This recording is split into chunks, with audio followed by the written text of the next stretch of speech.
Let's face it, we've all gone through that one breakup that was hell-bent on breaking us. And the feeling of not knowing what to do next was just so overwhelming. Well, in this video, I'm going to be sharing with you some tips on how we can make this experience a lot more manageable. Hi guys, my name is Sharice, who everybody calls Roxy. I hope that you all are having an awesome day today. My day has been okay so far. If you haven't already, I would highly suggest that you go ahead and hit that subscribe button because I'm here for you every single Sunday where I post videos like this one. Let's hop right into it.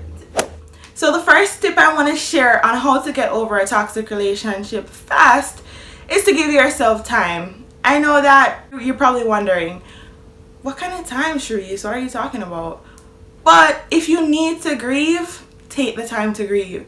If you feel like skipping work that day, go ahead and skip work that day. Or if you want to just sit in your pajamas, you don't want to talk to anybody, do that. The only thing I ask is that you don't do it for too long.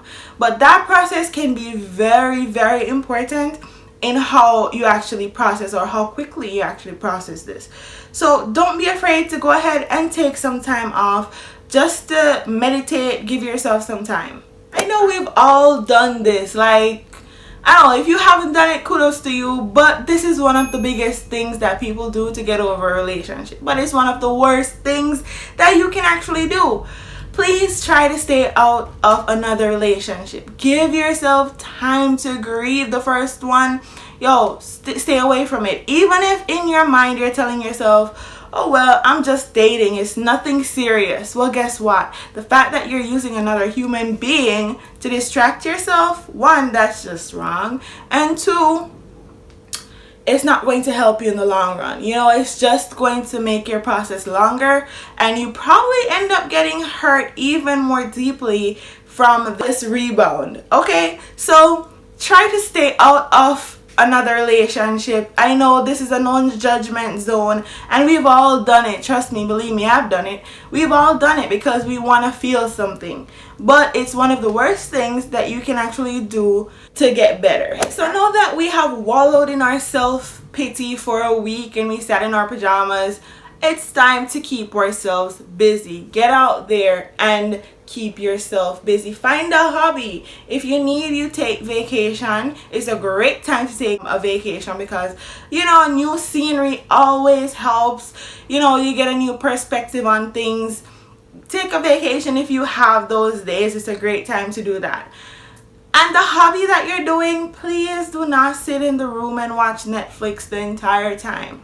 Do something that's meaningful. You know, if you're an artist, draw something. You know, if you're into sports, go out and join a team of some sort. You know what I'm saying? Do something that's not only going to make you feel better, but it's actually going to be more productive, so you feel like you're doing something with yourself. You feel fulfilled in some sort of way, and that will help you to fill the void that is there. Start a project that you've been meaning to start that you just didn't have the time to do. It's just a great time to do stuff that you've been wanting to do but you just didn't have the time because you're booed up, you know.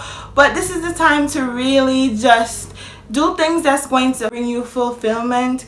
It's just the time to do that. It's a great time to do that. It's going to keep your mind busy and it's also going to get something done that you've been wanting to do. So one of the most important things that I want to share with you today, and this follows, this is acceptance. Accepting that this is our reality. The reason why most of us take so long to get over something or to heal from something is because we fail to accept that this is actually our reality. The quicker we accept this, the faster we will move on. Now I know that it's not just a snap of a finger and you know you're just going to accept it because you know no one wants to go through this. No one wants to go through a breakup. If you've been through it, you know that it's nothing good. It's nothing, you know, to make light of.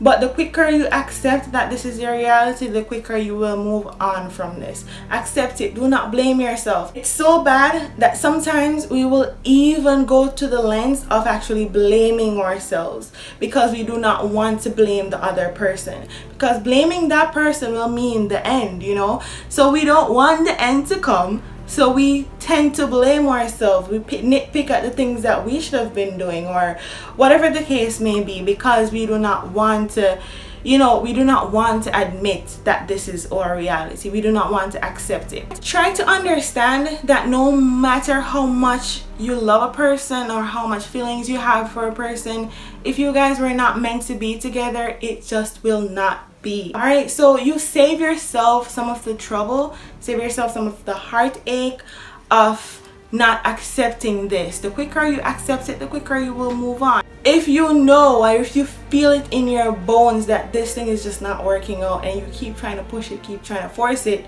then you're setting yourself up for a heartache. So try to accept something and move on. Accept that it is what it is, and just move on. This one is also very big, and it's self-care. At this point in time, you want to take care of yourself more. Not just your physical appearance, which I think most people tend to move towards, like that's a connotation around self-care, like you're going to the spa, you're going to the salon, you're getting your nails done, yada yada yada. Yes, that's all great and fine, and you should be doing that. You should be doing that anyways. But the self-care that I'm going to be talking about in this video is the one for your mental health. Take the time to go for a walk, do meditative stuff, get some exercise. Be careful of what you're putting into your body. This is the self-care that I want to talk about today. And this is very, very, very important. When you exercise, there's something that is known as endorphins. These are the hormones, we call them the happy hormones. When you exercise, you feel happier, you feel more relaxed. It's like a natural drug. So try to get some exercise and do things that will help your mental health. You get what I'm saying? Take more care in self-care activities such as that. And of course, we want to go out and get our hair and nails done as well. And a little retail therapy does not hurt either. Stop stalking your ex. Alright, let me calm down. But stop stalking your ex. After the breakup, stay away from your ex. You do not have to talk to them. You don't have to text them. And please don't go on their social media to stalk them or to leave messages, comments. And listen, take your time and ease out of this relationship. You're not obligated to talk to them. There's a thing that people always say, or if it's your ex, you should just cut them off and don't talk to them. Yes, in the initial stage, and how far you are along your healing process. The further you are, or the more healed you become, the better you will be at actually talking to them on a platonic level. You get what I'm saying? Because we're mature adults and we can talk to our exes after the fact. But in the time that you're healing, take some time away from them so that you don't have them in your brain clouding your judgment and all these things. Just take some time away from them. Don't call them, don't text them, don't stalk their social media. Just take a break from that person altogether. Alright, so that is the last tip I have for you guys. Sadly, this brings us to the end of this video. I really hope that you guys enjoyed it, and I hope that you take something away from it this week. I will see you here, same place, same time, next week. So I hope you enjoy the rest of your day or night or whenever you're watching this. And I will see you in the next video. See you later, alligator.